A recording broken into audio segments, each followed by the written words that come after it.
इस मार्ग में आप जी को अब पुनः ब्लाइंड फेथ करना पड़ेगा। लेकिन ब्लाइंड फेथ करने से पहले आपने इस मार्ग को जैसे दूध का जला हुआ फूंक मारता है लस्सी को, ऐसे ग्रहण करना।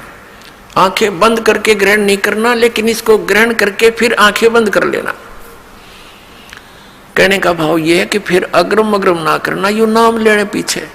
इस दीक्षा लेने से पहले आप खूब ट्राई करो और खूब परीक्षण करो, सब जो दास बताता उसका प्रमाण देखो, और फिर आंखें बंद करके उपदेश ले लो, और फिर आंखें ही बंद रखना, यानी ब्लाइंड फेथ करना, पूर्ण विश्वास करना दास के एक एक शब्द पर। फिर आपकी भक्ति चलेगी। अब तो आप आते हो दूध के जले हुए, और फिर यहां फूंक मारते हो लस्सी को भी, कोई बात नहीं, कुछ दिन के अंदर आपको अपने आप डिफरेंशिएट का पता लग जाएगा। और खूब ट्राई करो पहले, फिर बाद में अगर बगर करोगे तो भगवान का लाभ मिलना बंद हो जाएगा। दीक्षा लेने के बाद यदि आप दास के वचनों में अविश्वास करते हो, आपका नाम नहीं रहेगा। कह कबीर सुनो भी साधो, मैं तो हूं विश्वास में। अब उस परम पिता परमेश्वर परम पूज्य कबीर जी, जो एक जुलाहा जाति में, एक झोपड़ी में रहने वाला, एक धोती लंगोटी में रहने वाला, और उसको भगवान मानना बालकों का खेल है, लेकिन वो परमात्मा है और थे और रहेंगे, क्योंकि हम समझ नहीं सके। अब उसको कोई परमात्मा मान सकता है? जब दास ने प्रारंभ में कहना शुरू किया तो लोग मजाक किया करते थे कि देख यो भी दानक हो गया। अरे भले हुए कृत्य, हम तो लेट हो गए, दानक कौन में, हमने तो पहले होना चाहिए था जब पता लग जाता था। कहने का भाव ये था कि दानक का अर्थ है कबीर पंथी, उस कबीर पंथ परमात्मा परमेश्वर के द्वारा दिए हुए वे ऑफ वर्शिप पे, उस रास्ते पर चलने वाले तो हमने पहले बन जाना चाहिए था।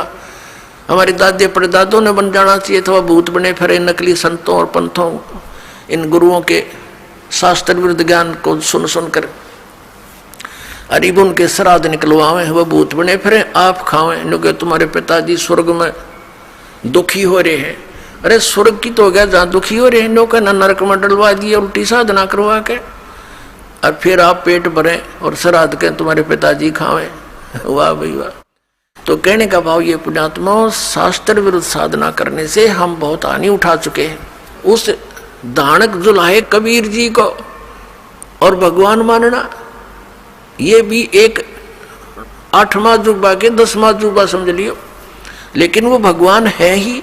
हमारे ना मानने से उनकी वो प्रभुता समाप्त नहीं हो सकती, क्योंकि हम नहीं पहचान पा रहे लाल है ये, हमें विश्वास नहीं हो पा रहा, तो ये हमारी बाल बुद्धि का ही परिणाम है। लाल तो इतनी ही कीमत रखता है, वो लाल है, वो पूर्ण परमात्मा है, और वहाँ लीला करने के लिए सह शरीर आए थे, सह शरीर चले गए थे, और पूरा ज्ञान उन्होंने हमें बताया आकर के, जो दास आपको बता रहा। तो प्रसंग चल रहा है, हम उसी पर आते हैं। तो इसी प्रकार जब आप जी दीक्षा ले लेते हो, उसके बाद फिर दास जो वचन बोलता है और आपके मन में अविश्वास उत्पन्न होता है, तो आप कमजोरी में आ चुके हो, क्योंकि आप कितने दिनों से भक्ति कर रहे होगे, जब से जन्म हुआ। पवित्र हिंदू धर्म में तो शायद कोई ही व्यक्ति ऐसा होगा द नास्तिक जो भगवान नहीं कहता हो या उसको नहीं मानता हो। वैसे तो मुसलमान धर्म में भी भगवान अल्लाह वो सभी मानते हैं, ईसाई धर्म में भी मानते हैं, हिंदू धर्म में भी मानते हैं। और आप कितने दिन से ज्ञान सुनते आ रहे हो, और दास जो भी ज्ञान आपको सुना रहा है उनके एक पॉइंट को क्लियर करने के लिए 3-3, 4-4 प्रमाण देता है। और पहले आपने जो अज्ञान सुन रखा था उसका कोई सिर पैर नहीं, और आपको स्वीकार्य था। अब ये क्यों अग्रम अग्रम इतनी हो रही है आपके माइंड में, काल को ये चिंता बनी रहती है, कहीं ये इस मार्ग पर दृढ़ ना हो जा और इसका बेड़ा पार ना हो जा, तेरे हाथों से ना निकल जा। तो पुण्यात्माओं, उपदेश लेने से पहले दास ने बहुत सुविधा उपलब्ध कर रखी है। जिन दिनों में सत्संग होता सत्संग सुन करो, फिर परमात्मा ने दया बख्श रखी है, एक पवित्र टीवी चैनल पर उसने साधना के ऊपर शाम को 8 बजे सत्संग आता है, वहां सुनते रहो। कहने का भाव ये है कि आप जी पहले कति कंसेप्ट क्लियर करो, जब आओ यहाँ पर और नाम लेकर फिर जो सही दृढ़ होकर आते हैं उनको कुछ चंद ही दिनों में परमात्मा के वो चमत्कार शुरू हो जाएंगे। क्योंकि कनेक्शन ले लिया बिजली का, कनेक्शन लेते ही आपके पंखे चलेंगे, सब कुछ ठीक चलेगा। यदि कनेक्शन लूज हो गया, ना पंखा चलेगा ना कोई और सुविधा उस पावर से होगी, जो पावर सत्र का काम है तो पावर से ही होगा। तो इस प्रकार आपका अगर कनेक्शन लूज रह गया, यानी आपका नाम खंडित हो गया, तो मालिक की पावर आपके घर पर या आपकी बॉडी में काम नहीं करेगी। इसके लिए परमात्मा ने बताया है कि अनंत कोटि बाजी जहां अमन रचे सकल ब्रह्मांड ही, कहे कबीर मैं क्या करूं ये काल करे जीव खंड। कि मैं इतना समर्थ हूं, परमेश्वर कबीर जी कहते हैं अनंत कोट बाजी जहां मन रचे सकल ब्रह्मांड।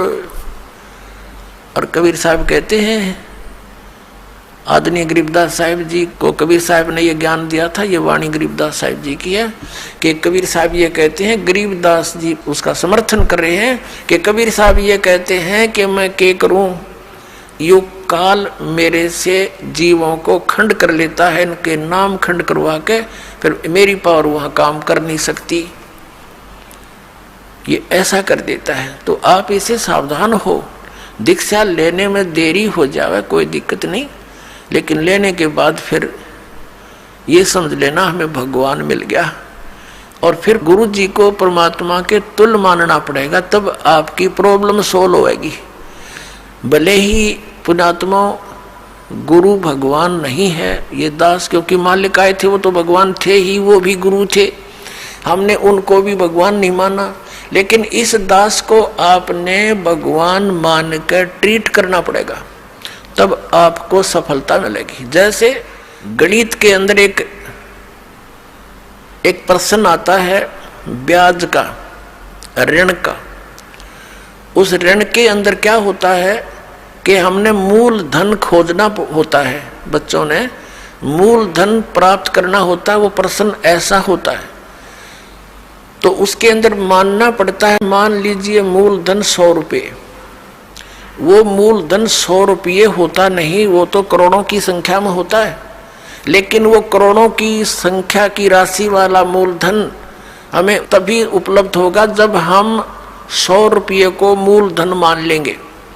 अब समझदार को संकेत बतेरा, भले ये दास भगवान नहीं है, लेकिन उस मूलधन को पाने के लिए, यानी मूल मालिक को पाने के लिए आपने गुरु जी को एज ए गॉड ट्रीट करना पड़ेगा।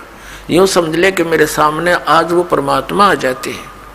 इस दास के स्थान पर परमात्मा स्वयं भी आए थे। आज से 600 वर्ष पहले 120 वर्ष तक हमारे डले खाकर चले गए, हमारी गालियां खाकर चले गए, जूते खाकर चले गए, क्योंकि जिस बाप का बेटा शराब पी रहा हो और पिता जाकर उसको कहता महफिल में बेटा आजा तू ना नाश करे, तो वो झगड़ा कर देता है पिता के साथ, हाथापाई भी कर देता है, एक तरह मेरी बेइज्जती कर दी, क्योंकि होश में है नहीं, नशे में। तो हमने यहाँ काल के इस झूठे रंग की भांग पी रखी है। कबीर ये माया अटपटी सब गट आन अड़ी, और किस किस न समझाऊं या कुआ भांग पड़ी।